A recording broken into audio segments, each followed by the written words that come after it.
dive right into the first verse of the Song of Moses today. Okay. And that's in Deuteronomy chapter 32.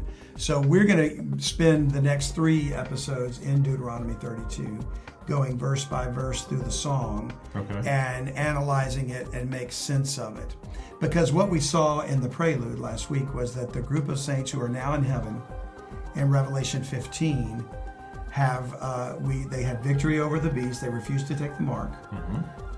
They were likely martyred. We were asking the question of whether or not the 144,000 were martyred, and they could have been, but we think it's more likely that they were caught up. There's a mid-tribulation rapture for them and the 2 witnesses. But these were probably killed, and that's why they are now in heaven on the Sea of Glass. Okay. And they are the ones who sing the Song of Moses along with the Song of the Lamb. Okay. So it brings us to the final part of God's wrath on the earth. From this point forward, when they sing the Song of Moses and the Song of the Lamb, we see the rest of the wrath of God poured out. So do you think this is right around the 3.5-year mark? It's got to be somewhere at that point or after. Okay. That's what I think it is. Okay. It's hard to tell the chronology in the book of Revelation exactly. Well, and it would be, I guess, maybe a little bit after, because at the 3.5-year mark is where the Antichrist declares himself to be God, right? Yes. So probably immediately or very near after that, when he really starts persecuting people that won't go along with his plan, right? Right. So it is my belief that the war in heaven ends up in the expulsion of the dragon to the earth. And he goes after the woman that flees into the wilderness, which is the believing Israel. Yes. So he's going to persecute them, and that's where his focus is. So it seems to me it all culminates in that war, casting out the dragon, him somehow empowering or possessing the beast to declare himself to be God, and through him as his human proxy, persecuting the Jewish saints in the time of tribulation. So, and all that time, at the same time, implementing the mark of the beast. So it seems to be at the midpoint of the 7 years of tribulation, or the time of Jacob's trouble, when this all comes down.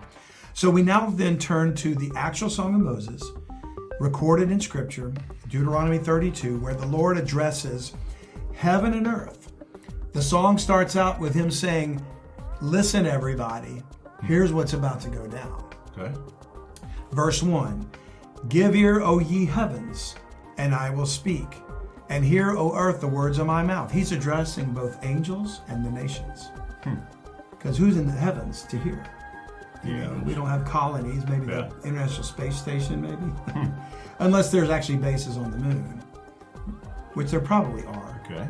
I wouldn't doubt it. We probably have advanced technology, and humans and fallen angels are working together. If they're in deep underground military bases, why not be on moon colony? Yeah. On the far side. So he's saying, "Give ear, O ye heavens, and I will speak, and hear, O earth, the words of my mouth. My doctrine shall drop as the rain, my speech shall distill as the dew, as the small rain upon the tender herb, and as the showers upon the grass. Because I will publish the name of the Lord, ascribe ye greatness unto our God."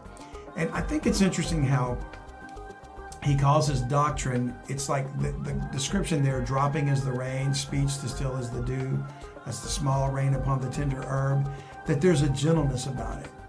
It's like, you know what? I'm not screaming at you. I'm just, with a very still, small voice, through the scriptures, telling you what's about to go down. And so few people will listen. Isn't that about the way it is? Yeah, it's not like it's just some broadcast message over whatever, every TV in the world. It's like it's all around. Right. And if you're observant and paying attention, you're going to pick up on it. Otherwise, it's just going to be around you. You know what I mean? That's how I kind of see it. I agree. And I think you could equate it to, if God wanted to, he could save men by sending an angel to proclaim the truth. Yeah. But he chose the foolishness of preaching to save them that believe. The gentle,